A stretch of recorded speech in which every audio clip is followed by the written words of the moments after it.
ये कहानी है 25वीं सदी की और हम जी रहे हैं 21वीं सदी में। और यहाँ पर दिखाया गया है कि सारे ग्लेशियर पिघल चुके हैं और अब पूरी धरती पर पानी ही पानी है। समुद्र का लेवल 50,000 फीट बढ़ चुका है और जो लोग बचे हुए हैं वो लोग समुद्र में तैरती हुई बस्तियों में रहते हैं और उन्होंने अपने आप को इस वातावरण में ढाल लिया है। लेकिन एक मैथोलॉजिकल थ्योरी है जिसके मुताबिक समुद्र के अंत में एक आइलैंड है और वो जगह है जमीन, और ये सब वहाँ पर जाना चाहते हैं। जिसके बाद हमें एक आदमी को दिखाया जाता है जिसका नाम दस्तान होता है और इसके पास एक बोट है और ये वहीं एक डिब्बे में पेशाब करता है और फिर उसे एक मशीन में डाल देता है और वो साफ हो जाता है और उसके बाद ये उसे पी लेता है क्योंकि समुद्र का पानी पिया नहीं जा सकता और इस वक्त पानी की कीमत बहुत ही ज्यादा है। दस्तान को एक बोट मिलती है और उस बोट का मालिक उससे कहता है कि जब दो बंजारे मिलते हैं तो उन्हें अपने सामान की अदला बदली करनी होती है। वो कहता है मुझे नहीं चाहिए तेरा सामान,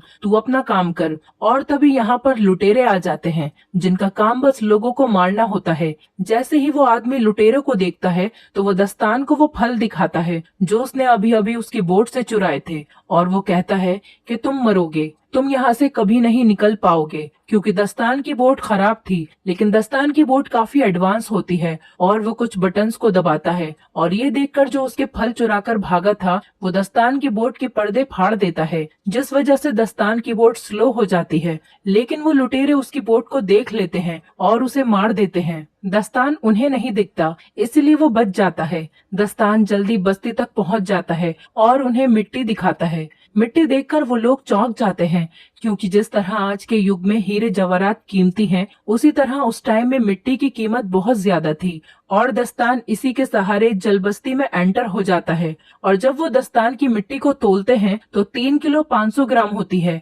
इसके बाद दस्तान को 62 सोने के सिक्के देना चाहते हैं। दस्तान कहता है कि मुझे 62 नहीं बल्कि इसके दुगने चाहिए और वो दुगने सिक्के देने को भी तैयार हो जाते हैं। इस दौर की मिट्टी इसीलिए भी कीमती है क्योंकि ये लोग मिट्टी पर कुछ उगाकर अपने लिए कुछ खाने पीने की चीजों का इस्तेमाल कर सकते हैं। दस्तान सिक्के लेकर एक दुकान पर जाता है और पीने के लिए पानी खरीदता है। वहीं दस्तान देखता है कि एक टमाटर का पौधा है जिसे वो खरीदना चाहता है। दुकान वाली लड़की कहती है अगर ये पौधा तुम्हें चाहिए तो तुम्हें मुझे आधे सिक्के देने होंगे। अब दास्तान को पौधा चाहिए था इसीलिए वो सिक्के दे देता है और पौधा ले लेता है। इस दुकान वाली लड़की का नाम था देवसेना और इसके साथ एक और लड़की भी थी जिसका नाम था अवंतिका। देवसेना इसकी गार्जियन थी। दस्तान अपना पौधा खरीदकर वहाँ से जा रहा था, तभी उस बस्ती के कुछ लोग उसके पास आते हैं और उनके पास एक लड़की होती है और वो दास्तान से कहते हैं कि तुम इस लड़की के साथ संबंध बनाओ और जब ये गर्भवती हो जाए तो तुम यहाँ से सामान लेकर जा सकते हो।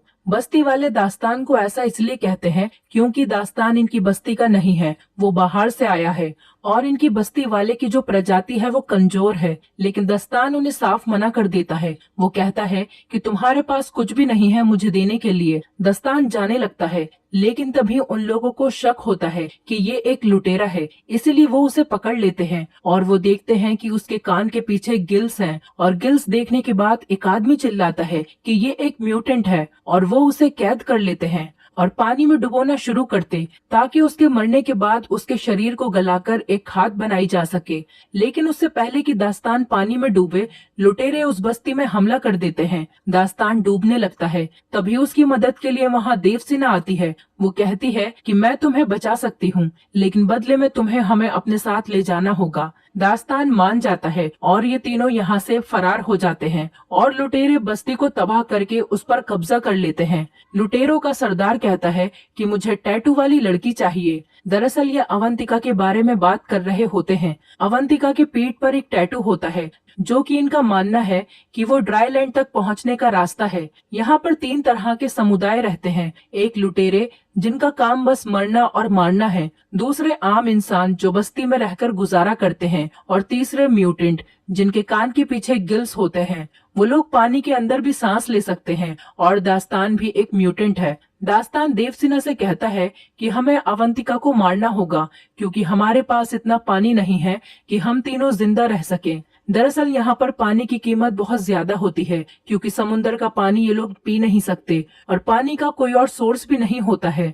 देवसेना ऐसा करने से मना कर देती है। वो कहती है ये सिर्फ बच्ची है। दास्तान कहता है कि बिना पानी के तुम दोनों मर जाओगी, इससे अच्छा है एक पहले ही मर जाए। लेकिन देवसेना दास्तान को मना लेती है। दास्तान अवंतिका को नहीं मारता। वहीं दूसरी तरफ उन लुटेरों के सरदार छूमो को देखते हैं। वो कहता है उसे किसी भी कीमत पर वो टैटू वाली लड़की चाहिए और वो इसीलिए अपने आदमियों को प्लेन से दास्तान के पीछे भेजता है। वो लोग दास्तान के पास पहुंच जाते हैं और उन पर हमला बोल देते हैं। दास्तान हथियार लेने अंदर जाता है और ऊपर देवसेना को लगता है कि दास्तान भाग गया है, इसीलिए देवसेना खुद उस लड़ाई में कूद पड़ती है और वहाँ पर एक बंदूक होती है और देवसेना प्लेन पर हमला कर देती है। बंदूक से एक तार निकालती है जो बोट से जुड़ी हुई थी और वो सीधा प्लेन में फंस जाती है। प्लेन अब बोट के चारों ओर चक्कर लगाने लगता है। तभी दास्तान वहाँ पर आ जाता है और बड़ी मुश्किल से उस तार को काटता है और प्लेन वहाँ से चला जाता है। लेकिन दास्तान की बोट का पूरी तरह से कबाड़ा हो जाता है और गुस्से में आकर वो देवसेना और अवंतिका के बाल काट देता है और कहता है कि आज के बाद मेरी बोट पर किसी भी चीज को नहीं छूना। इसके बाद वो अपना सफर जारी करते हैं, जहाँ पर इन्हें एक बोट दिखाई देती है। उस पर एक आदमी होता है। देवसेना कहती है कि हमें उससे बात करनी चाहिए, क्या पता उसके पास कुछ खाने के लिए हो। हालांकि दास्तान ऐसा नहीं करना चाहता, लेकिन वो देवसेना के कहने पर उससे बात करता है। उसके पास एक बेशकीमती चीज होती है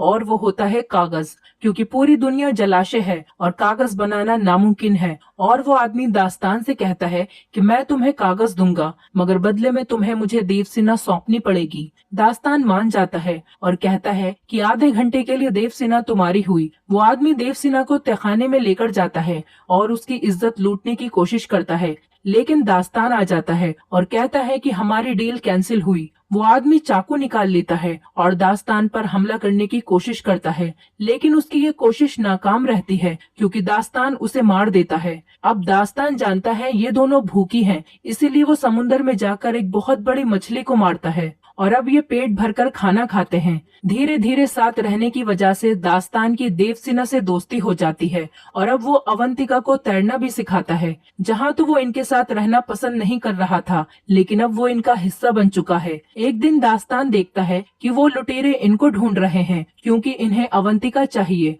अवंतिका की पीठ पर जो ड्राई लैंड का नक्शा है वो उनको चाहिए था। दास्तान अपनी सुइलबुल से यहाँ से निकल जाता है, लेकिन उसे शक हो जाता है कि लुटेरे मेरा पीछा क्यों कर रहे हैं, मेरी तो उनके साथ कोई दुश्मनी भी नहीं है। देवसेना बताती है कि अवंतिका की पीठ पर जो ड्राई लैंड का नक्शा है वो लुटेरों को चाहिए। दास्तान कहता है ये बेवकूफी है, ऐसी कोई जगह नहीं है। इस पर देवसेना कहती है कि ऐसी जगह है। जब अवंतिका हमें मिली थी तब उसकी टोकरी में भी मिट्टी थी और वो मिट्टी तुम्हारी मिट्टी से ज्यादा खूबसूरत और बेहतरीन थी, और साथ ही तुम्हारी बोट में जो चीजें हैं, शीशा या फिर गाना बजाने वाला बॉक्स, वो सूखी धरती पर ही मिलते हैं क्योंकि समुद्री दुनिया में ऐसी चीजें नहीं हैं। दास्तान कहता है कि आओ मैं दिखाता हूँ तुम्हें सूखी धरती।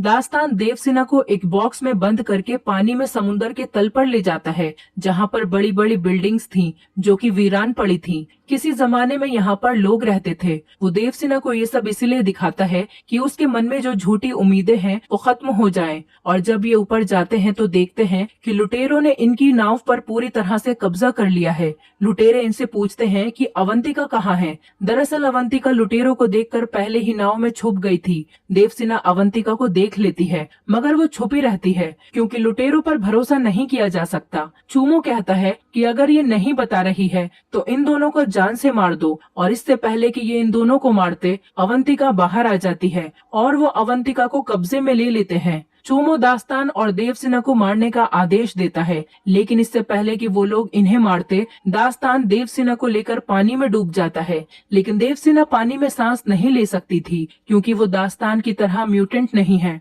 वो एक साधारण इंसान है। इसीलिए दास्तान देवसेना को अपने मुंह से खुद सांस देता है और ये काफी देर तक पानी में ही रहते हैं। और जब ये ऊपर आते हैं तो ये देखते हैं कि लुटेरों ने दास्तान की नाव को पूरी तरह से तबाह कर दिया है। देवसेना दास्तान की अच्छाई और इंसानियत को देखकर उससे प्यार करने लगती है और ये काफी करीब आ जाते हैं। दास्तान को अपनी नाव पर वो कागज मिलता है जो उसे उस आदमी ने दिया था। कागज पर आइलैंड का चित्र था जिस पर बहुत सारे पेड़ थे और अवंतिका ने भी वैसा ही चित्र बनाया था। दास्तान समझ जाता है कि अवंतिका की पीठ पर जो नक्शा है वो सूखी धरती का ही है, क्योंकि अवंतिका केवल वही चित्र बनाती है जो उसने देखा है। लेकिन इनका यहाँ से निकलना नामुमकिन था क्योंकि इनकी नाव खराब थी। थोड़ी देर बाद यहाँ पर एक आदमी आता है जिसके पास उड़ने वाला बलून था और वो देवसेना की बस्ती का ही था जहाँ वो लुटेरे गए थे, इसीलिए वो वहाँ से भागकर आ गया था। वो देवसेना से कहता है कि अच्छा हुआ तुमने बोट को जला दिया, नहीं तो मैं तुम्हें कभी नहीं ढूंढ पाता, क्योंकि धुएं की वजह से ही मैं यहाँ तक पहुँचा हूँ। और वो इन दोनों को बलून पर ले आता है, लेकिन यहाँ से दास्तान डिसाइड करता है कि वो अवंतिका को ढूंढ कर लाएगा। वो उस बड़े जहाज पर पहुँच जाता है जहाँ पर वो लुटेरे थे। दास्तान चूमो के सामने खड़े होकर कहता है कि मुझे वो बच्ची चाहिए। चूमो कहता है कि बेटा अब तुम जिंदा वापस नहीं लौटोगे। दास्तान एक मशाल निकालता है और पास ही में एक टैंक में डाल देता है, जिससे एक बहुत बड़ा ब्लास्ट होता है और उसके बाद सारे आदमी मारे जाते हैं। दास्तान अवंतिका को ढूंढने लगता है, लेकिन वो देखता है कि चूमो अवंतिका को प्लेन में उड़ाकर ले जाता है। दास्तान प्लेन को रस्सी से अटकाकर क्रैश करवा देता है। अब ये विशाल जहाज डूब रहा था, लेकिन इससे पहले जहाज डूब पाता, वहाँ पर देवसेना उड़ने वाला बलून लेकर आ जाती है और उनको बचा लेती है। और तभी जहाज पर एक बहुत बड़ा ब्लास्ट होता है, जिससे लगभग सारे लुटेरे मारे जाते हैं, लेकिन चूमो अभी भी जिंदा बचा हुआ था और वो एक गन से अवंतिका पर गोली चलाता है। अब अवंतिका को वो गोली नहीं लगती, वो गोली साइड में से निकल जाती है, जिसकी वजह से वो पानी में गिर जाती है और लुटेरे उसकी तरफ बढ़ने लगते हैं। दास्तान ऊपर से जंप करता है और अवंतिका को पकड़कर ऊपर ले जाता है और ये तीनों लुटेरे जो अवंतिका को पकड़ने के लिए आ रहे थे, ये आपस में टकरा जाते हैं और एक बहुत बड़ा ब्लास्ट होता है और इस ब्लास्ट में चूमो समेत सारे लुटेरे मारे जाते हैं और इस तरह से दास्तान अवंतिका की जान बचा लेता है। इनके साथ जो आदमी होता है उसे नक्शा पढ़ना आता है और वो ड्राईलैंड का पता लगा लेता है और फाइनली ये पहुंच जाते हैं सूखी धरती पर, जहाँ पर एक झोपड़ी होती है जिसके अंदर दो कंकाल पड़े थे जो कि अवंतिका के माँ बाप के थे और उनके पास टैटू बनाने वाला सामान भी मौजूद था, क्योंकि उनको पता था कि वो मर रहे हैं। इसीलिए उन्होंने अवंतिका की पीठ पर टैटू बनाकर टोकरी में डाल दिया था और उस टोकरी में यहाँ की सूखी मिट्टी भी डाल दी थी, ताकि जब अवंतिका किसी को मिले तो उन्हें ये भी पता चल जाए कि कहाँ पर है ड्राईलैंड। और ऐसा उन्होंने इसीलिए किया क्योंकि अवंतिका उस समय काफी छोटी थी, अगर वो वहाँ पर रहती तो बच नहीं पाती। और अवंतिका के माँ बाप ने जैसा सोचा था आज फाइनली वैसा ही हुआ। इसके बाद हम देखते हैं कि दास्तान को यहाँ पर बिल्कुल भी अच्छा नहीं लग रहा, क्योंकि वो इंसान नहीं गिल्स है, इसलिए वो समुद्र में वापस जाना चाहता है। हालांकि देवसेना और अवंतिका नहीं चाहती कि वो वापस जाए, लेकिन उसे जाना पड़ता है क्योंकि उसकी असली दुनिया समुंदर है। और इसी मोमेंट पर ये मूवी खत्म हो जाती है। दोस्तों, अगर आप हमारे चैनल पर नए हैं तो चैनल को सब्सक्राइब करें, वीडियो अच्छी लगी हो तो वीडियो को लाइक करें और हाँ, नोटिफिकेशन बेल को जरूर दबाएं ताकि अगली अपडेट सबसे पहले आपको मिले।